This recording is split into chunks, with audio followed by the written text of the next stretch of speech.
what gives you opportunities is other people doing dumb things. And it's that. And I would say that, well, the 58 years we've been running Berkshire, I would say there's been a great increase in the number of people doing dumb things, and they do big dumb things. And the reason they do it to some extent is because they can get money from other people so much easier than when we started. So you could start 10 or 15 dumb insurance companies in the last 10 years, and you could become rich if you were adroit at it, whether the business succeeded or not, and the underwriters got paid, and the lawyers got paid. And that creates, if that's done on a large scale, which it couldn't be done 58 years ago, you couldn't get the money to do some of the dumb things that we wanted to do, fortunately. So I think that investing has disappeared so much from this huge capitalistic market that anybody can play in, but that the big money is in selling other people ideas. It isn't outperforming. And I think if you don't run too much money, which we do, but if you're running small amounts of money, I think the opportunities will be greater. But then Charlie and I have always differed on this subject. He likes to tell me how gloomy the world is, and I like to tell him we'll find something, and so far we've both been kind of right. Charlie, will you budge an inch on that or not?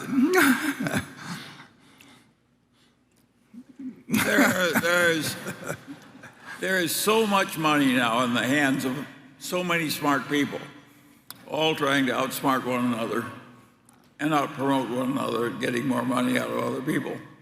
And it's a radically different world from the world we started in. And I suppose it will have its opportunities, but it's also going to have some unpleasant episodes. But they're trying to outsmart each other in arenas that you don't have to play. I mean, if you look at that government bond market, at the Treasury bill market, I mean, you've got this one bill that's out of line with the others. We bought over $3 billion of it the other day, but those are people.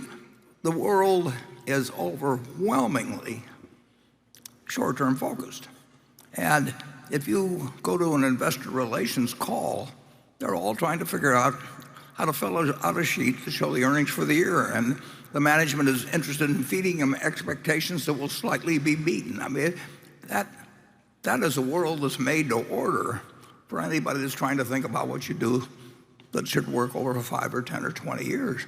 And I just think that I would love to be born today and go out with not too much money and hopefully turn it into a lot of money. And Charlie would too, actually. He just he would find something to do, I will just guarantee you.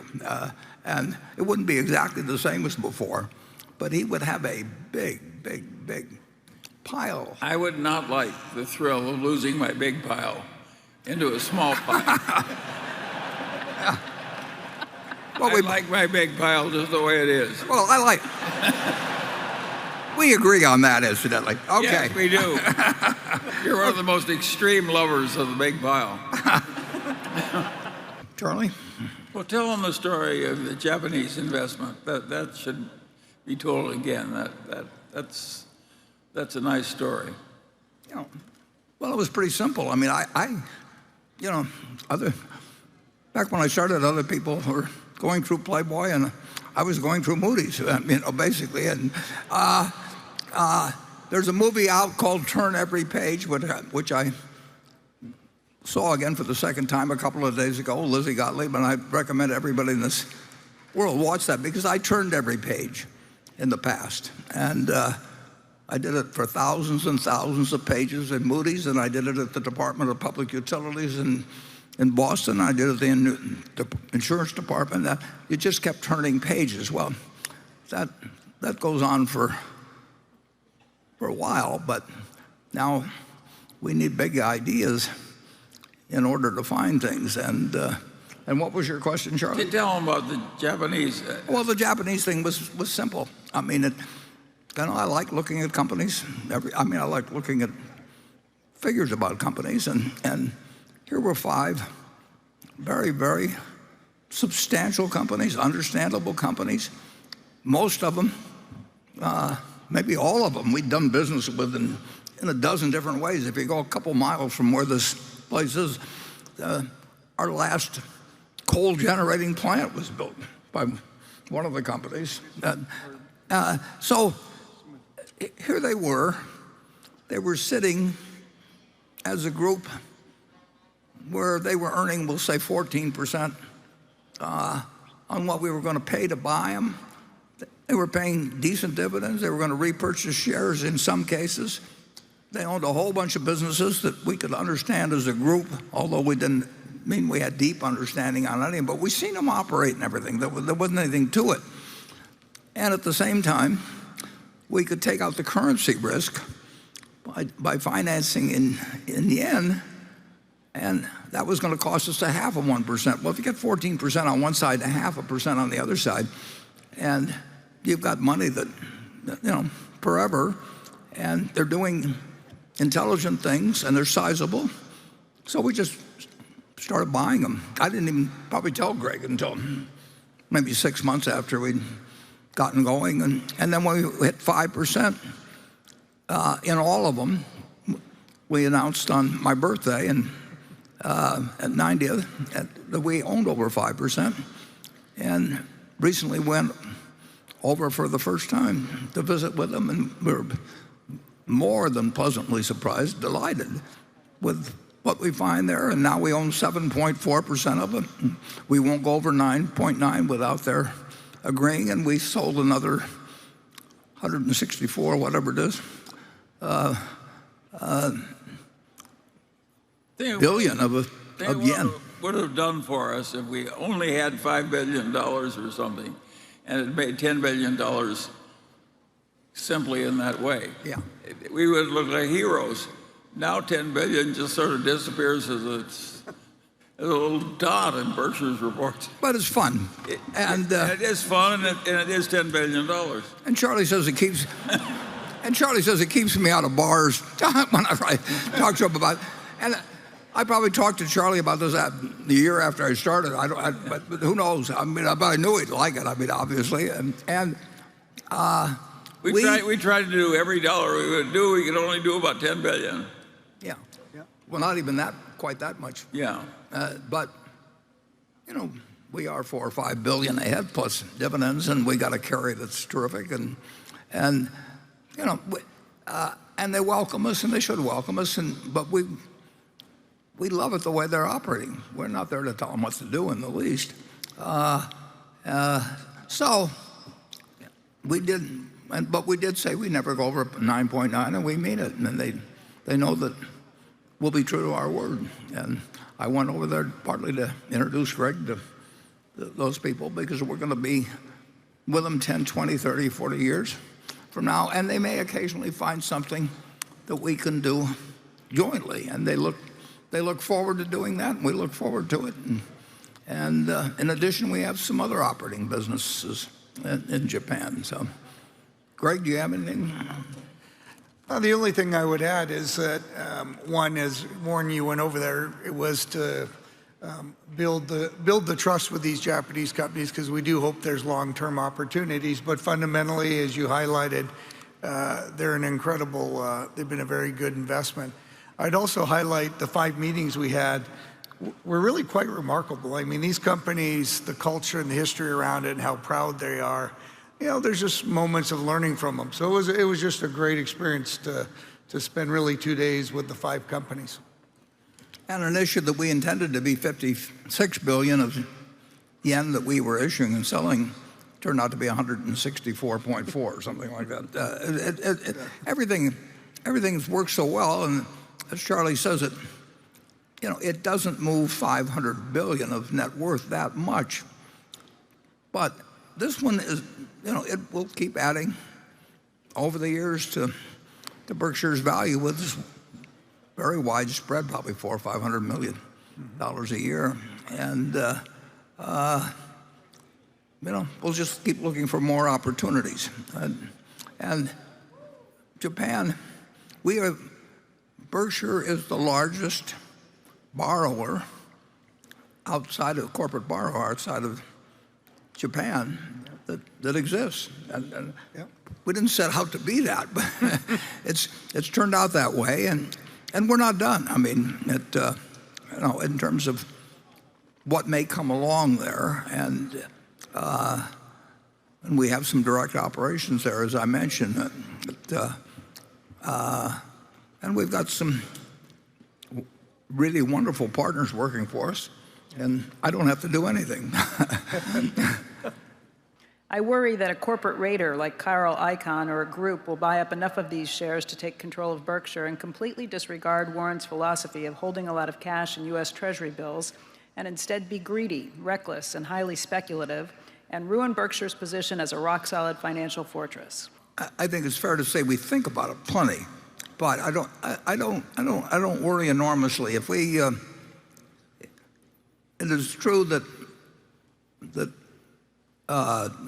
Greg and the directors will have a honeymoon period for a long time simply because of the votes that will still remain. I mean, but it's true that eventually they will get judged based on how well our operation fares versus others. Now, if we don't pay any dividends in 12 or 15 years, you're talking $1.5 trillion that it would take to take over, and I think if we can't, that limits the group. They like to think about how much they can borrow against it. It doesn't work when you, and some of these, there's nobody that can come close to doing it themselves. And I think that the important thing is that Berkshire be regarded as a national asset rather than a national liability. We've got to be a plus to the country with our form of operation, and we certainly have got a record which will then be 12 or 15 years longer, done with much more capital, more companies, more things will have happened where our hundreds of billions can work its way into the economy in terms of lots of jobs, lots of products, lots of behavior, and it can be compared with other things. So I think we went out if we deserve to win out, and I think the odds of that happening are very, very, very high. Charlie? Well, I don't spend much time worrying about something that's going to happen 50 years ago and after I'm dead. I think if you sort of take care of each day's responsibilities pretty well and think ahead as well as you can, then you just take the results as they fall. So I'm philosophical about it. But I'm not. I think he's fretting unnecessarily. Okay. Neither one of us are worried, basically. But we plan. We do plan, and I've got a model in my mind of what Berkshire has been. That model's it's been modified plenty of times over 58 years. The one thing I knew initially or very quickly, was it shouldn't be a textile company. That was an important decision, and we've just played the hand as it come along, and we made a few really good decisions, and we'll never make a decision that kills us. The only things that are a threat to the planet, we don't have any answer for those. But we keep ourselves in better shape than anybody else. And we just aren't going to have big maturities of debt that come along. We aren't going to have insurance policies that can be cashed in en masse, and we will sit with what looks like a huge amount of capital, and it is a huge amount of capital, but there's a huge amount of earning power, there's a huge amount of diversity, everything. So our business model will be graded, and it'll be graded against a a whole lot of people that we'd like to be graded against. So I think we're handing something very secure over to the future, and I think we've got the shareholder base like nobody has. I mean, there isn't anybody in the country that I know of, unless they've had an employee-owned company prior to going public or something of the sort. But this is the product of 58 years of regarding the shareholder as the owner of the company. But what does that mean? That means having happy customers. It means being